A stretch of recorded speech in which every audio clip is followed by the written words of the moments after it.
We've all been there. We're witnessing something someone else has made, and it starts. Your heart beats fast, you start to sweat, and all of a sudden, you don't want to make anything ever again. You're jealous.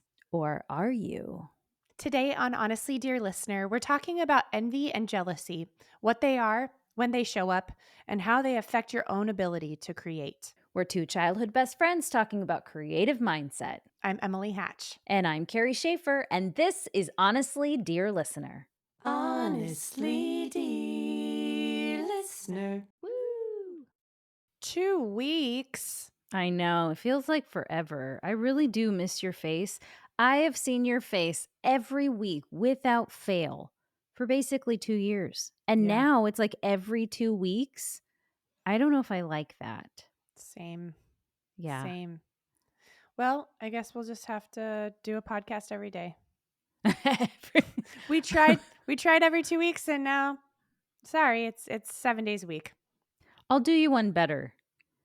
We just live stream 24 hours a day, like the Truman Show, but this will Yes. be like the Honestly Dear Listener Truman Show. Yeah. To tell the Truthman show. Honestly, dear Truman. I don't know. Yes. Okay, that was way better than my title suggestion. Yes. That would be so boring. I mean, I don't know. You get to nope. I had a lot of things I shouldn't say. And so that's it.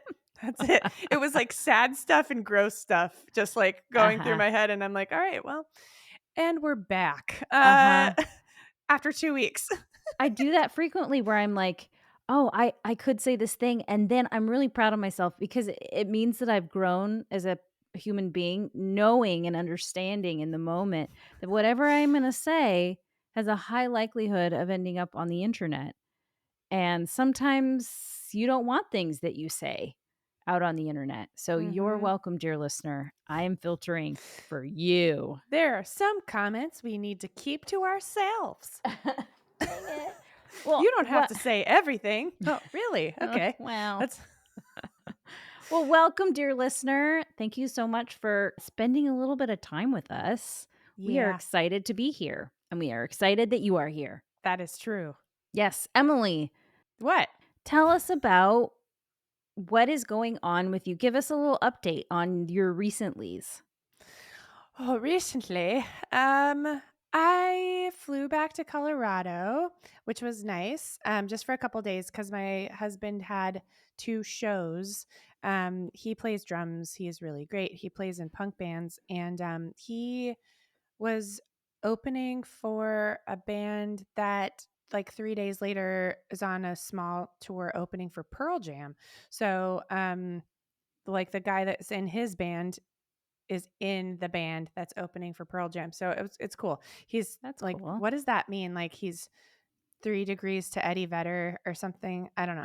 Uh-huh. So yeah, that was rad. And then I'm going to LA tomorrow to hang out for the Vocalize You, which is a company I work for. They have a mixer in LA, so that'll be fun. And from all my loyalty to Delta over the years, I got an upgrade to fancy pants seats. Now, what does that mean? So this particular plane is a giant plane, and it has like basic, main, comfort plus, premium select, and Delta One. You guys. Okay. Wow. So Delta One is the spaceship seats that you get to lay down in, and the peasants can't be upgraded to that. And that's me. But I had a main ticket and they upgraded me to premium select. So I skipped over comfort plus. Now listen, premium select, this is such bullshit. This classist bullshit. Oh, I totally. will take it though, okay? But I'm like, my seat slightly reclines, like it has a leg thing. Uh-huh. And Ooh. they give me chicken I would never want to eat if I weren't in the sky for free. Uh, so Yes. look, I'm not complaining. I feel booked and blessed. I don't know, but I am like through getting these upgrades, I've been upgraded to first class, never lay down first class, you piece of shit. But when you walk in a plane and people like look at you weird, I don't know. I'm sure everyone's perception is that they're judging you for being a piece of shit sitting uh in the main cabin or whatever in coach. Those motherfuckers probably got upgraded to sit in that Mm. seat for free and look Mhm. at you like, I remember when I would have been in coach. Like, it's all bullshit. We all are on the same plane, getting to the same place. You just don't get the shitty chicken Right. that I'm gonna get this time. So I do my best to avert my eyes from the line of people because I don't want to look like that bitch that's like, you know. Totally. You know what? It is interesting. For being an quote equal society, these vestiges of extreme classism, like the tiers of preference and privilege on a plane. Yes. It's wild to me, and it's wild to me that when you, because 'cause I've only ever ridden coach.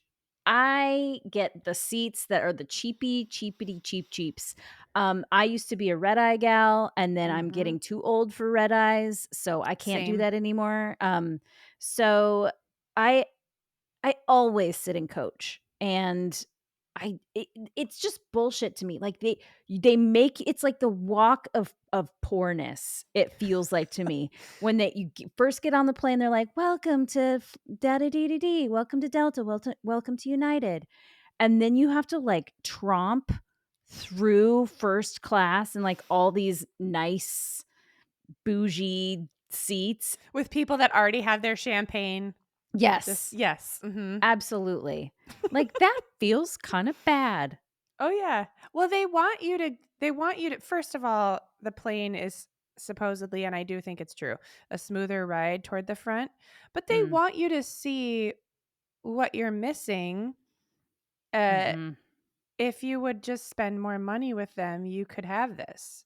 But Right. you're gonna sit by the bathroom and smell everyone's shit. So, like, it's so yeah, it's fucked. Yep.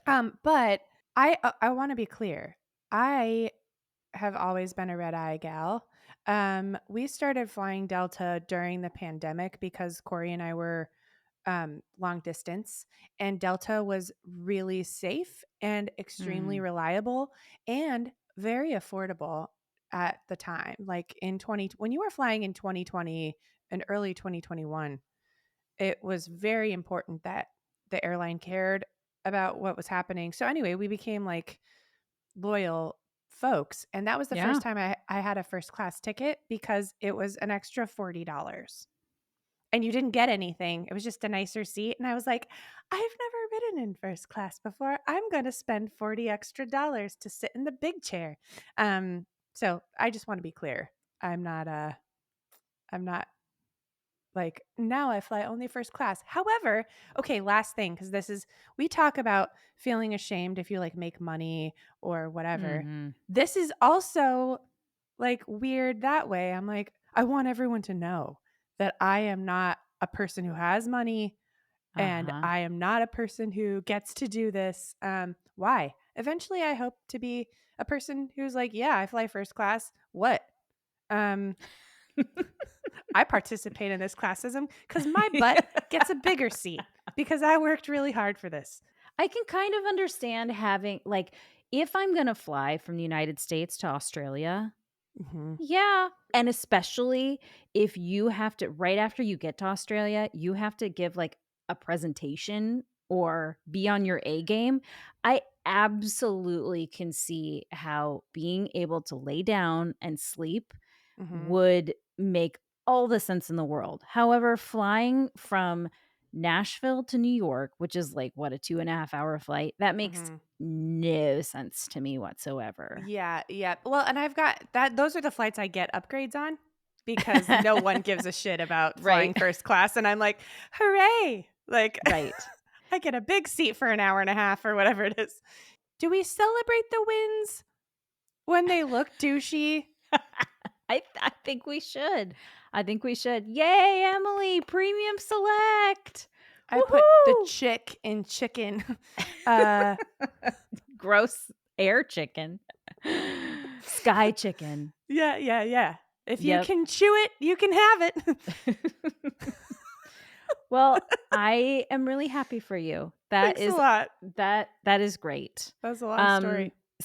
I mean, that story though goes perfectly with what we are talking about today. Today, we are talking about, especially if you are an artist, something that is often felt for us when we see other people's art. We're talking about jealousy. Jealousy. Na na na na. Um, so let's get into it. Just to start off with, I think that this book is an incredible resource for anyone talking about emotions, being able to define emotions, and how these emotions relate to connection. I am going to be using this heavily. This is Brené Brown's Atlas of the Heart, and I highly recommend because girlfriend does her homework Mm. on all of the different emotions and how we can talk about them and how we can have language to talk about them because some emotions are hard. Brene Brown is a goddess. She Really. really is. Yeah. Like, Brene Brown, please be on our show. Wouldn't that be amazing? Yeah. Come on down, I baby. know, Please. seriously. Okay, the first thing that I thought was so interesting is that I've always thought that envy and jealousy were just two different terms for the same thing. Mm. But she argues that they are different. Envy occurs when we want something that another person has. Okay. So, in the artistic sense, this is probably what we artists are feeling when we go to a show or an art exhibit or whatever for someone and we're like, "Oh shit, this art is really good." And then Mm. we think about our own art and then we have that feeling of like, "Well, then I might as well not even be doing this if art like this exists." Hmm. That's how I often feel. That comparison, right? Right. It's And that would be comparison, which by the way, here's what she says about comparison. Comparison is the crush of conformity from one side and competition from the other. It's trying to simultaneously fit in and stand out at the same time. Comparison says, be like everyone else, but better. mm. Oh, Ow, ow, ow, ow, ow. Yeah, yeah, mm, yeah. mm, mm, Okay. mm. Wait. So crush. I'm sorry. You just had the page, and then you flipped away from Yes, it. I'm back. I'm back on the So page. say the crush part again. Comparison is the crush of conformity from one side. So Okay. we Yep. all, yeah, and competition from the other. It's trying to Mm-hmm. simultaneously fit in Mm-hmm. and stand out. Mm-hmm. It says, be like everyone else, but better. Mm-hmm. Mm-hmm. Ouch, ouch, ouch. Okay. Dude, that is okay. Yeah. End of podcast. Let's think about that for Bye. 2 weeks. Right. Yeah. Shit. All right. That's comparison. And then we've just talked about envy, where we want something that someone else has. And then she defines jealousy is when we fear losing a relationship or a valued part of a relationship that we already have. So it's really the fear of losing some connection with somebody else. So think about you're friends with someone in middle school. Mm-hmm. I Um, can't imagine that. I'm just no, kidding. me Okay. neither. And then your best friend, I'm not, it sounds like I'm drawing a comparison to you and I. I'm not. Um okay, fine. Imagine imagine you're friends with someone and you love this friend, you connect so well. And then another person comes in and your friend is like, "Oh my gosh, this person is so great. Oh, I love them, blah, blah, blah." And they start spending more and more time with that other person. Mm. Time that maybe previously you felt or perceived they spent with you. So Mm. jealousy of that third new person coming into the mix, Mm-hmm. you feel jealous of them that they might be taking your friend away from you. So you're Mm, afraid of losing that beautiful, valued relationship with your friend. okay. Yeah. Interesting. That's an interesting take on. That's not what I ever would think of as jealousy. Yeah, me neither. I mean, like, sure. I guess it's like a blanket statement, right? Like, but when I hear the word jealousy, I think of it a lot differently than that. But I also would say that that's jealousy. Interesting. Okay. Mhm. Yeah. Researched topic. I'm not trying to be like, well, that's wrong. Um, it's No, nice. but It's nice that you've written books and like done a lot of research. But I'm gonna go ahead and say, just kidding. Okay. Interesting. Yeah. Woo. Woo! Hey, dear listener, it's Carrie. If you've ever found yourself nodding along with the show thinking, I wish I had someone to help me make sense of where I'm at, well, hi. I happen to be a certified life coach, and I work with artists who feel a little stuck, a little swirly, or just need help finding the next right step. I'm opening up a couple more spots for artists who want support and structure in their creative work, and I would love to help you reach your goals. To learn more, visit honestlydearlistener.com/coaching. Don't worry, dear listener. We've got this. Okay, back to the show. So, in this way, envy typically involves two people, right? The person that's made the thing and the person that wishes they had the thing. Jealousy usually involves three people where you perceive somebody's coming in and taking your friend. Okay. So, yeah. Maybe in the context of creativity, maybe what we struggle with so much is not jealousy. Maybe it's more envy.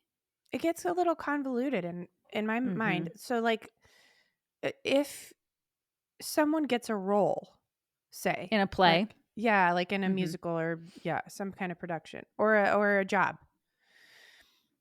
You envy them the job, but you're Mhm. also probably jealous as well because then the person's taking the attention that you would have Mm. had if they hadn't taken it.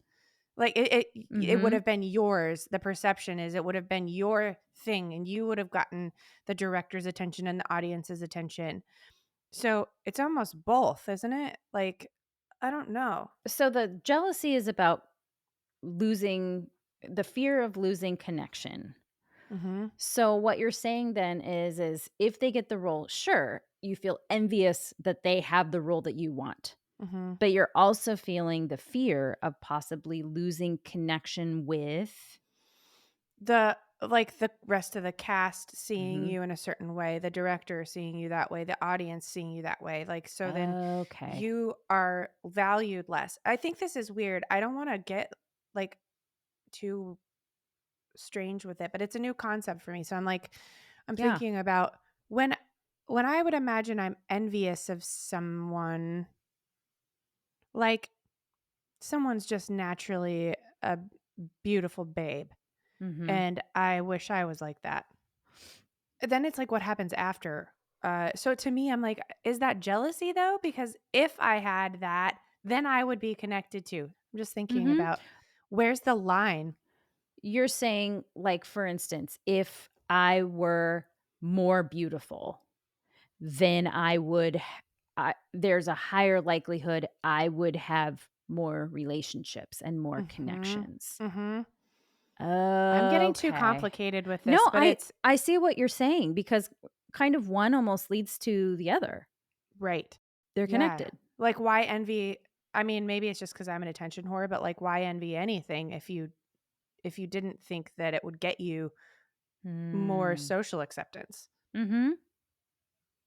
Yeah. Other than like, I have a bad heart and I envy anybody who has a good one. Like that, that's envy, I guess. Like, Right. uh, Huh. I don't That's know. I'm sorry. interesting. I didn't mean to. No, I've thrown a No, wrench in the. you Uh, haven't put a wrench in anything. I think that all of this stuff is so layered and nuanced. And when we're talking about complex things like emotions, like Hmm. emotions aren't like, okay, which one do you feel? Because there it can only be one. Like Right. you can feel similar emotions at the same time. You can feel completely different emotions that you would never put together at the same time. You can feel envy and also happy for someone Yep. Yep. that you love. Of course we want good things for people that we love. Also, we kind of do feel bad for ourselves Totally. at the same time. So I think that you're saying that two things can happen, these two related emotions, or that one maybe can lead to another. Who says you can't have that? Right. You know? Right. And also, I think if you just take it at face value, it makes a lot of sense. Like I'm jealous of an example, not real, but my husband works with someone who's really cute and they get to spend a lot of time together, like, and they do the same thing. So I am Hmm. jealous that that person gets the attention maybe that I wish I had. That Mhm. makes like just cut and dry versus I envy Lizzo. Like, I don't know. I'm wearing a Right. Lizzo shirt, so she's always in my mind. Okay. As she So, should be, dude. Makes sense. yeah. Okay. So she goes on to say in the book, a 2015 study found that 90% of recalled episodes of envy can be attributed to one of three categories. Do you want to take a stab at what the three categories are of envy? Like what people Uh feel envious about? oh, looks. Mhm. Um is there anything else? Just kidding. Talent? Mhm. Is that one? Well, competence, she says, Okay. intelligence, knowledge, or probably talent, being able to do something. Mhm. I don't know what the third. What's the third, Carrie? Wealth, Oh, yeah, money. duh. Yeah. I don't even Yeah. think about money because I have premium select. Um, Oh, man. I I want, like, a pin that's, like, premium select pin that you could wear on the plane, and it's got, you know, like, like a little. flash of little lights and yeah, Yes. yep. Yes. Just little ribbons coming off of it. I love it, like, curly ribbons, like. Yes, yeah. So when I walk, they like go over my shoulder. Uh-huh. Yeah. Mhm. Yes. I love that Okay, so sorry. So much. yeah, as of not thinking about wealth. Uh, so okay, say it again. Sorry. Okay, there are 90% of recalled episodes of envy, according to a 2015 study, found that people are envious about one of three things: attraction, physical attractiveness, romantic attraction, social popularity, etc. Two, competence. This includes intelligence, knowledge, and I think we can safely say, being able Talent. to, yeah, talent, being able to make something or do something. And then three, wealth, financial status, or lifestyle. Mm. Cool. Yep. So, Sounds yep, about right to yep, me. makes sense. So, where has envy showed up in your life, or has it? Um, I think I mean, I'm a human, so of course What? I know it's a 2-year reveal. As Emily is a human. Um, I think mostly it's looks based for me. And so like I remember thinking though I had a resolution to this in middle school. I decided that I was never going to be the hot one, but I could be the funny and cool one. And so I Mm. had a resolution to not being the hot one um, that I felt good about. So I would look Mhm. at someone and see that they were hot, and I'd be like, yeah, but I'm like funny and cool. And that's hot. And that was cool until I was like 20 and my husband was a piece of shit. And then I got really weird about like maybe I should be hotter, but I can't really do Mm. much about that. So yeah, I think that's where it shows up. But uh, I'm in music, right, and like entertainment. Um, I haven't felt a lot of envy of other people in that realm, which is weird. Mhm. I think it's just because I don't equate. I think your game's your game, and their Mm. game's their game. and I'm like, "Cool, you're doing your thing, and I got it or I didn't," Mhm. and I will blame myself for everything. Typically not like, I wish I was like them so I could have it. I Mhm. don't really do that as much, though I have been the victim of that, so yeah. Mm. And I've seen that firsthand with you of yeah, for sure. Well, and yeah, I mean, you're hella talented and Thanks a growing lot. up, especially like I mean, I remember we sang everywhere. In the hall, out on break, you know, in the van, whenever we'd go to a thing, Mhm, constantly singing. mhm, And people would be like and I think a lot of that was envy. I was gonna say mm. jealousy, but that's not right. That's not true. Right. I think what I faced, like this is probably another podcast altogether. I say that every episode. Um, I faced a lot of like ostracization. Mhm. Ostracization, is that a word? It is Um, now. because people would be mad at me for being good at whatever or getting a role Mm. and they would like blame me and tell me I thought I was better than them and tell me like, well, you're only getting this stuff because the teacher likes you, Oh. and stuff like that. So I definitely over the years had like what you said about the comparison thing was like trying to fit in while also trying to be the best at the same time. I have definitely tried to like smush myself Mm. because I just wanted people to like me and I wanted to Mhm. be like one of them. Um, but it never would work out that way because no matter what, I would end up getting something someone wanted, and then everyone would like I could literally watch it in school, like cluster and like talk shit and then not want to be my friend. Mhm. Uh, so I think maybe I've made a point of trying to keep that under control because I don't want anybody else to feel like that. Yeah. So I'm very much like being a teacher too. I'm like happy for people and their wins. And I think I could see clearly that Mhm. they're just a human trying to do the same shit I'm doing. And I'd like to be really good.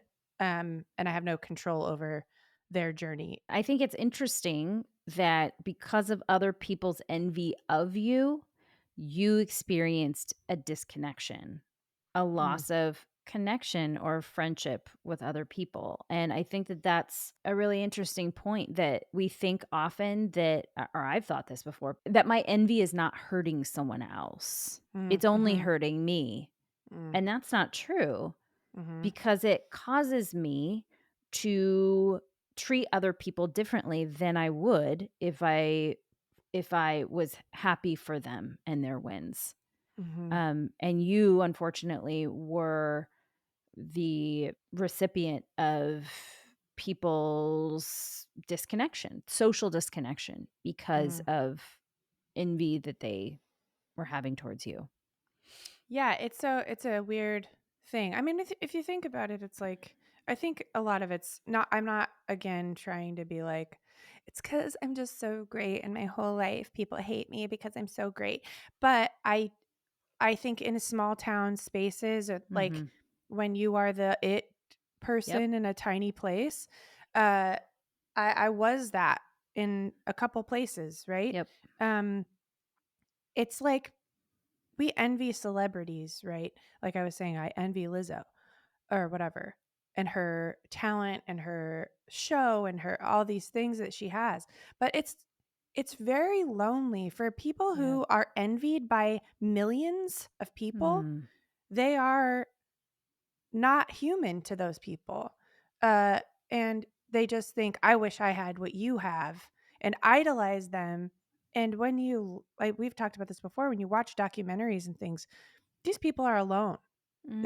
It is extremely lonely to be idolized. Like, Mhm. I'm going to get deep with it, but if you think about the term idolize, it is I am looking to one solitary thing that is alone and worshiping it or wishing I was it or whatever. But when it comes down to it, that's they're alone.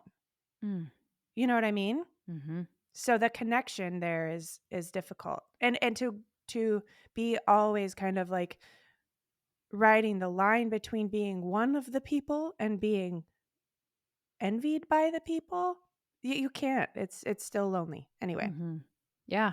Well, and we always think of we've talked about this before on the podcast, but dehumanization, we've always thought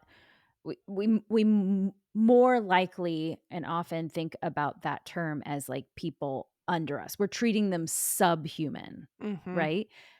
But you can also dehumanize someone when you're treating them as like superhuman.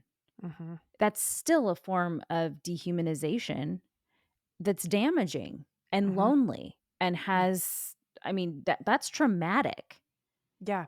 I mean, I think about that a lot with people that I have like put on a pedestal. Mhm. And when I find out a weird thing about that, this happens with us all the time with celebrities, but even people in your life that you look up to, it's so disappointing to think of them as a human that made a Mhm. mistake. Yeah. And now we shish kebab and cancel them, right, for being humans. It's like Right. there are people that deserve to be canceled, but yeah, it is idolatry Mhm. is dehumanization, right? Yep. Like, And no wonder so many of our celebrities are struggling. I mean, there's drug abuse, there's suicide, there's all these famous people that died so young mhm. because of the effects of fame. Yeah, and that's envy, isn't it? Like, and it's so strange when you think about it. Like we lift and lift and lift and lift and lift and lift until we're like, look at you up there. And the person is alone up there Mhm. and has a long way to fall Ooh, yes. and has a lot of pressure to Yeah. maintain this isolation, right? And then we blame them when they fall Right. Yeah. because we don't want them to be like us. Right. But we want it's so fucking weird. It's so Anyway. weird. Yeah. So how about envy for you, Carrie? Editing Carrie here. I swear I'm not trying to get out of answering this question, but this episode went a little too long, so we decided to split it into two parts. So come back in 2 weeks for part two. Honestly, dear listener.